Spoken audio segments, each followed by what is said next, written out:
tu as de la difficulté à appliquer ou voir les changements de ton code au niveau de ton engin Unreal, bien aujourd'hui, dans ce tutoriel de Perspective Games, on va démystifier un petit peu le live coding, le hot reload, le reload. En gros, on va te montrer dans quelle situation tu peux t'attendre à voir les changements ou non, puis comme ça va être un petit peu plus facile pour toi de coder et mieux comprendre comment ça fonctionne en arrière. Donc, sans plus tarder, je vais vous présenter le code que j'ai. Fait que c'est un acte. Premièrement, le code est disponible dans un GitHub qui va être partagé dans la description du vidéo. Donc, on peut voir, j'ai un acteur très simple. J'ai un acteur et c'est tout simplement un cube. C'est juste un cube. Donc, on peut voir au niveau de mon constructeur que j'ai un cube. Et en ce moment, je fais rien de spécial. J'ai la fonction de construction, mais je l'utilise pas. Puis la seule chose que je fais, c'est qu'à chaque seconde, je print un Hello World. Donc, on va tenter de voir si ça fonctionne. J'ai mon point de démarrage de mon projet. Je m'en viens ici. Je mets mon acteur. Et donc, on peut voir, premièrement, quelques petits points. Je suis au niveau de mes classes C++ actuellement. Et on peut voir que c'est un cube. Il est détecté parce que c'est au niveau du constructeur. Si le code n'était pas au niveau du constructeur, il détecterait pas que c'est un cube. Maintenant, ce que je vais faire, je vais juste démarrer, puis on va s'attendre à avoir mon message Hello World à chaque seconde. Parfait. Ça fonctionne comme prévu. Cool. Maintenant, je pourrais me dire, hey, j'aimerais ça que quand je pars mon code, j'aille un autre matériel sur mon cube, par exemple. Je pourrais venir ici, je pourrais venir au niveau de mon Begin Play, et je vais juste décommenter ce bout-là qui fait juste mettre un autre matériel. Ça vient faire un set matériel sur mon cube mesh. Donc, comment je peux voir ces changements-là au niveau de mon éditeur? Bien, vous avez ici un bouton qui est le Live Coding. Ça se peut que vous ayez besoin d'aller au niveau des paramètres du projet ou de l'éditeur pour l'activer, mais je pense que par défaut il est activé. Vous pouvez soit cliquer dessus ou cliquer sur CTRL plus ALT plus F11, ce que je fais. Et là, on devrait voir, ça devrait effectuer les changements de code. Parfait! Donc, on voit pas de changement, c'est normal parce qu'on a changé au niveau du Begin Play. Le live coding fonctionne très bien pour changer les fonctions existantes, plus particulièrement les fonctions qui sont au niveau du runtime. Donc, si vous faites des changements au niveau du constructeur, vous allez avoir des problèmes. Par contre, des changements au niveau du runtime, tout devrait bien aller. Et comme de fait, j'ai mon nouveau matériel comme prévu. Donc, on vient de voir en gros que le live coding fonctionne bien pour changer des fonctions existantes au niveau du runtime. Par contre, là, c'est un petit peu étonnant. Je pourrais me dire, ouais, mais moi, ce que je veux, c'est changer tout. J'aimerais ça changer le matériel de base de mes acteurs dans l'éditeur et au niveau de mon content browser. Donc, une approche que je vais montrer, un des premiers réflexes que vous pourriez avoir, c'est de vous dire, je vais mettre à jour la fonction onConstruction. Je vais vous montrer des points positifs et négatifs à utiliser ça. Donc, pour utiliser onConstruction, c'est la signature suivante. Donc, je pourrais venir ici, puis venir... Premièrement, on va commenter le code de tantôt, on va enlever le matériel que j'ai ajouté, on va refaire le live coding, puis on va s'assurer que j'ai plus le matériel. Donc, je m'en viens ici.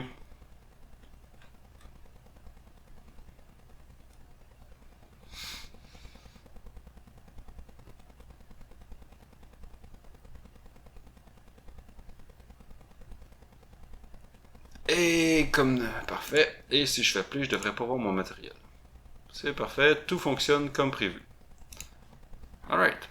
Fait que là, maintenant, je pourrais me dire, hey, j'aimerais ça l'avoir au niveau de mon content browser, ou j'aimerais ça que mes acteurs l'aillent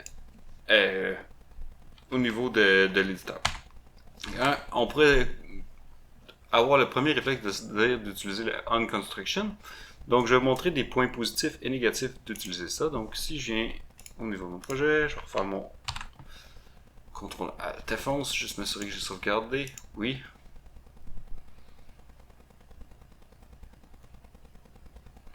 Donc, premier problème, mon matériel de mon éditeur n'est pas changé et au niveau du content browser, ça n'a pas changé. Ce qui arrive, c'est onConstruction va être exécuté quand on fait une transformation ou qu'on ajoute un acteur. Donc si j'ajoute un acteur, on voit que là c'est visible. Et aussi, c'est aussi appliqué si on fait une transformation sur un acteur. Et comme de fait, mon matériel a été changé. Donc dans ces deux cas-là, le onConstruction a été changé. C'est un petit peu tannant parce que ce qui arrive, c'est que peut-être que ce que j'aurais aimé, c'est d'avoir j'aurais peut-être voulu que mon acteur j'avais pas besoin de le déplacer, que j'avais pas besoin d'en créer un nouveau. J'aurais voulu que mon Content Browser soit présent. Je veux dire que le matériel soit présent dans mon Content Browser. Fait que ce qui arrive, c'est que pour changer les acteurs existants, vous avez besoin d'un hot reload, c'est-à-dire vous avez besoin de redémarrer votre éditeur. Donc le live coding va le onConstruction, oui, comme exécuté, vous n'avez pas tout à fait besoin d'un redémarrage, mais pour vraiment voir le changement sur tous vos acteurs, à ce moment-là, vous allez avoir besoin d'un hot reload, c'est-à-dire de redémarrer le tout. Vous allez aussi avoir besoin d'un hot reload si vous ajoutez des nouvelles fonctions. Par exemple, si au lieu d'utiliser le print message ici, je me dis, hey, je vais faire exactement la même fonction, mais une nouvelle. Fait que je vais prendre le print debug message ici. Donc au lieu de faire un print de Hello World, je fais un print de Hello World 2. On va aller au niveau de mon header. Je vais faire ça ici. Donc, d'après vous, est-ce que le live coding va bien fonctionner dans ce cas-ci? Eh bien, je vous indique que non. C'est possible que le live coding compile, mais on va voir que on s'attend à un crash. Ça se peut que le crash ait lieu durant le live coding ou pendant que je démarre le niveau. Mais je pense que ça va être au niveau du niveau. Donc on laisse ça aller.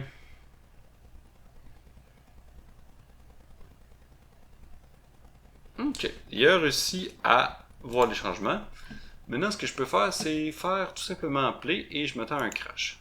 Et comme de fait, il vient directement sur l'éditeur, ça un indice que c'est sur le point de crasher, et ça vient de crasher.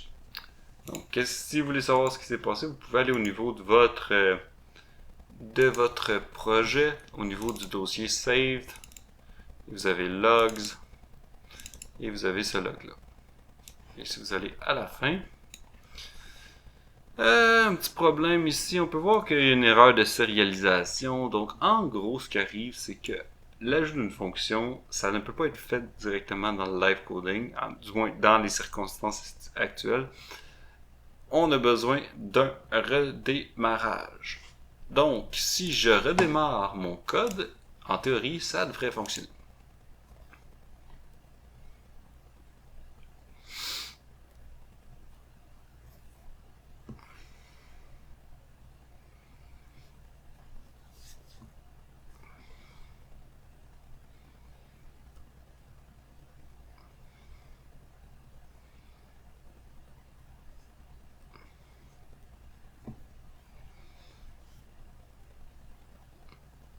Donc, premièrement, on peut voir maintenant que mon Content Browser, il a maintenant, vu qu'il y a eu un hot reload, il a compris que de base, mon cube est censé avoir un matériel à cause de la fonction onConstruction. Non, maintenant, est-ce que j'utilise le print debug message 2 comme on tentait de faire?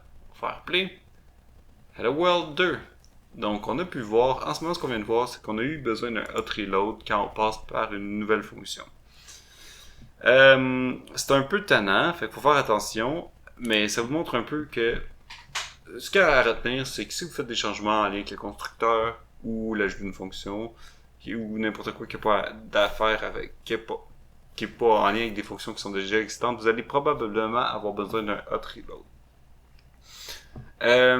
Qu'est-ce que je voulais montrer aussi, c'est, ce qu'on pourrait se dire, c'est aussi, est-ce qu'on peut faire le changement, est-ce que j'ai été obligé de passer par onConstruction? Est-ce que je pourrais faire des changements directement au niveau du constructeur? Fait que ce qu'on peut faire ici, on peut se dire, tu sais quoi? Je préfère que mon cube n'aille pas de matériel finalement. On va venir faire commenter ça ici. Et ok, on va commencer par tout simplement enlever le matériel en question. On va refaire le CTRL Alt F11.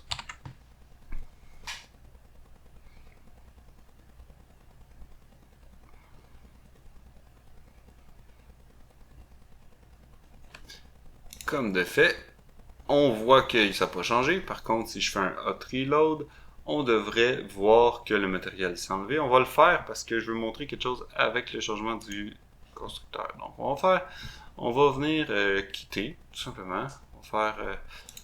On va faire un file save en premier, file save all, et on va quitter.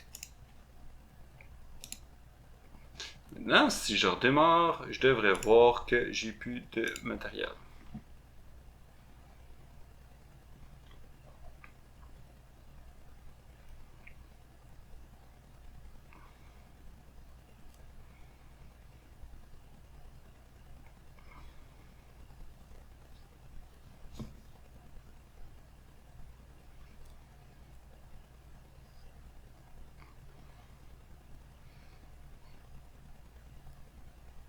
Comme de fait, j'ai plus de matériel tel que prévu, donc j'ai eu besoin d'un hot reload. Là, on pourrait se dire, hey, j'ai pas voulu utiliser onConstruction, mais tu sais, si je change le constructeur, est-ce que ça va changer mes acteurs dans l'éditeur? On peut vous le montrer, mais je peux tout de suite vous dire, vous allez avoir le même problème. Mettons que je m'en vais au niveau de mon constructeur, puis je dis, hey, je vais venir, j'aimerais ça qu'on mette le matériel au niveau du constructeur. Si je regarde ça, si je fais un CTRL Alt F11, je ne verrai pas les changements. La raison qu'on ne voit pas les changements, c'est que le constructeur est appelé au démarrage de l'éditeur. Il est pas, donc, l'objet, je pense qu'il y a quelque chose qui s'appelle le CDO, il y a quelque chose qui vient sérialiser l'objet. Vous pourriez faire plus de recherches là-dessus. Mais, en gros, ce qui se passe, c'est que si vous voulez voir le changement qui vient d'avoir lieu, en théorie, on a besoin d'un hot reload. Ce qu'on pourrait se dire, c'est, hey, j'aimerais ça tout simplement faire un reload sur mon acteur. Donc, si je m'en viens ici, je vais faire reload. Mais par contre, si vous avez vu, vous allez voir le message suivant. The following assets are in memory only and cannot be reloaded. Fait que là, c'est un peu tannant. Fait que là, ce que je peux faire pour vous montrer que c'est correct, je peux tout simplement venir, je pourrais venir redémarrer l'application. On va faire un file save all et on va venir redémarrer l'application et ça devrait afficher. Oups.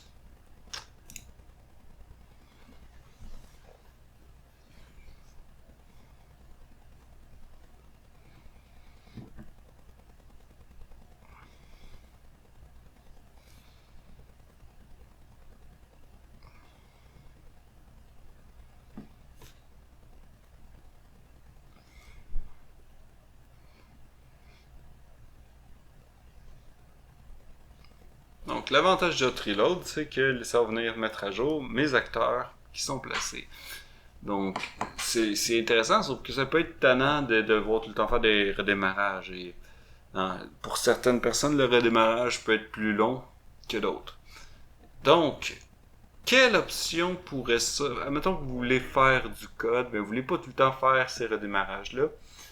Il reste une approche que vous pouvez faire qui peut vous épargner les changements, les redémarrages. Il y a des problèmes avec, mais ça reste une approche qui est valable. Donc, ce que vous pourriez vous dire, regarde, j'ai pas le goût de faire tout le temps des redémarrages comme ça. Fait que vous pourriez venir faire un nouveau blueprint class.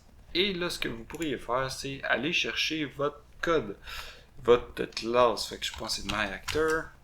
Là, je prends myActor ici. Là, on va faire bp myActor.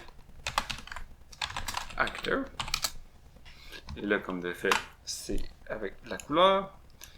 Et là, ce que je pourrais me dire, c'est hey, j'aimerais ça enlever ce matériel-là, mais pas voir le changement, mais pas avoir à redémarrer mon éditeur. On va essayer encore une fois de changer mon constructeur ici. Je commente la fonction. Je reviens à ce niveau-là. Je refais le contrôle Alt F11. Et normalement, on ne devrait pas voir aucun changement parce que c'est un changement de constructeur. Normalement, ça prend un hot reload. Et comme de fait ici, je vois encore mon cube avec son matériel qui n'a pas été mis à jour. Qu'est-ce que je peux faire par contre? Une fois que l'acteur est relié à un blueprint, là on rend la fonction reload disponible. Ce que je peux faire maintenant, c'est aller au niveau du Asset Action et vous avez maintenant l'option reload qui devrait fonctionner maintenant. Et maintenant, ça fonctionne. Donc, ce que vous pouvez faire, dans certaines situations, tu pourrais vouloir éviter d'avoir une classe blueprint ou quoi que ce soit. Mais mettons que tu as le goût de faire beaucoup de changements sans nécessairement redémarrer. Ce qui pourrait être intéressant de faire, c'est pendant ton développement, tu travailles des blueprints, peut-être à la fin de faire un script qui va remplacer tous tes blueprints de telle catégorie en acteur C++, quoi que ce soit. Ou tout simplement être conscient que dans telle situation, tu dois faire des reloads. Donc, ça va être tout pour aujourd'hui. Il y a une version en anglais du vidéo. Considérez si vous enregistrez. Donc, sur ce, bonne soirée.